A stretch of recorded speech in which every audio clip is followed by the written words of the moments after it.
finna jump off in this NFC, see what's going on that side of the NFL, if you will. Start out with the NFC East, man.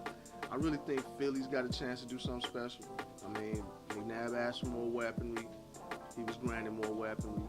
Not gonna even talk about the signing of a certain number 7. That's a whole different story. They got some guys, man. I think they're gonna actually step to the front, win that division. I know my guy's not gonna like that too much, but chill, Will. I'm sorry, man. I like the Giants, man, to be the second team in that division.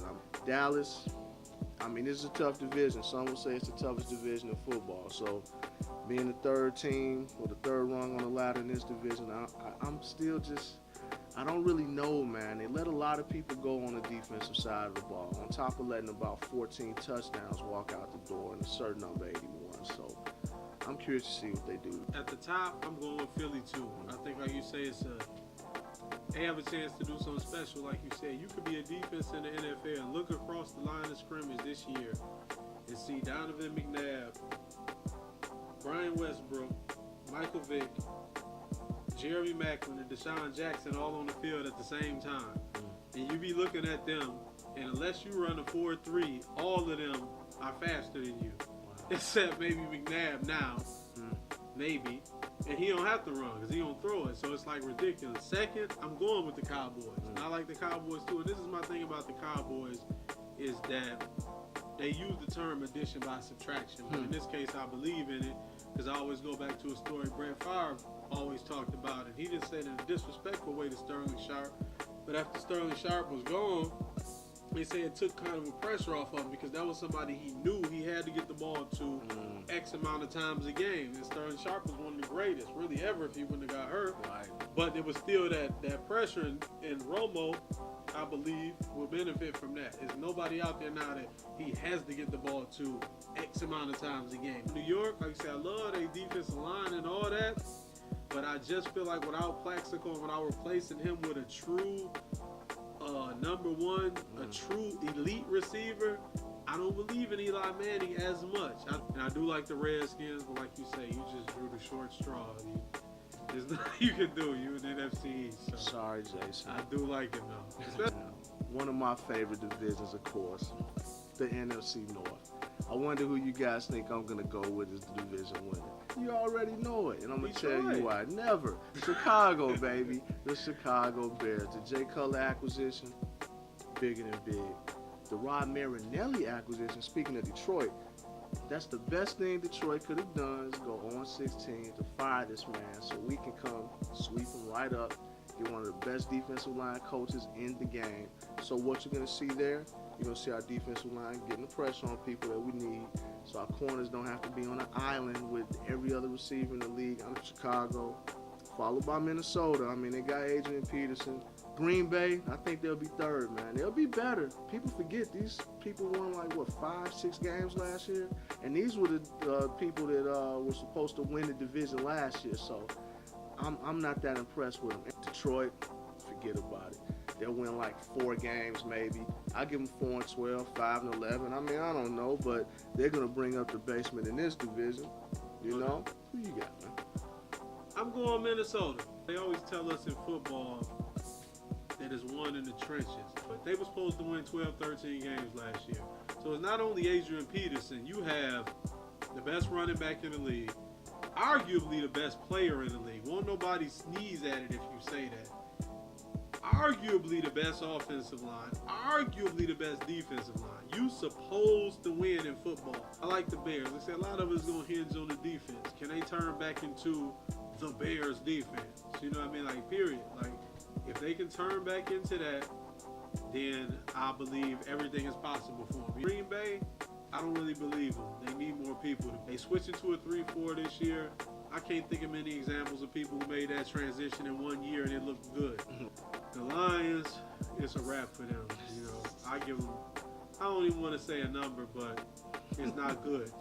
Actually on the NFC South right about now. I'll tell you who I like, man. It's a very interesting little statistic that goes with this. I've heard that the team that finished in 4th place has won the division the next year for like the last 4 years.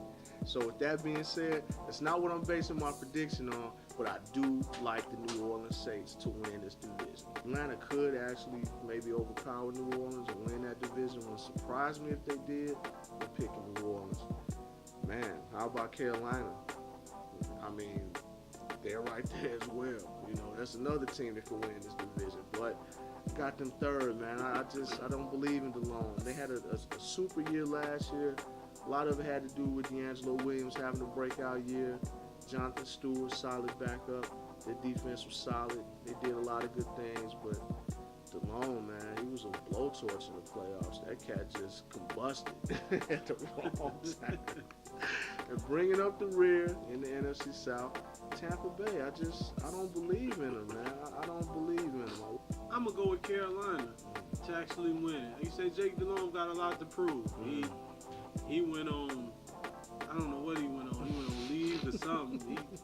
He melted down. So what can't kill you make you strong. I'm going to take Atlanta the second. I think they may drink a little too much of the Kool-Aid. How can they not think that the division is owed to them? This is our year. That was only Matt Ryan first year. Now we got Tony Gonzalez. Turner came over, and a lot of time when it's like that, it just goes wrong.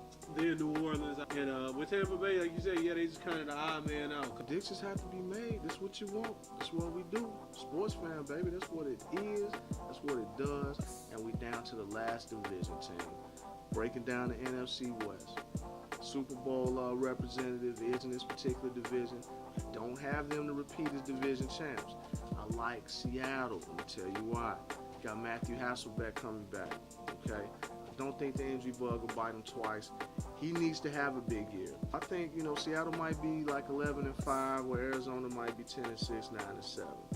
I like the Niners, though. The Niners could be my surprise team in this division.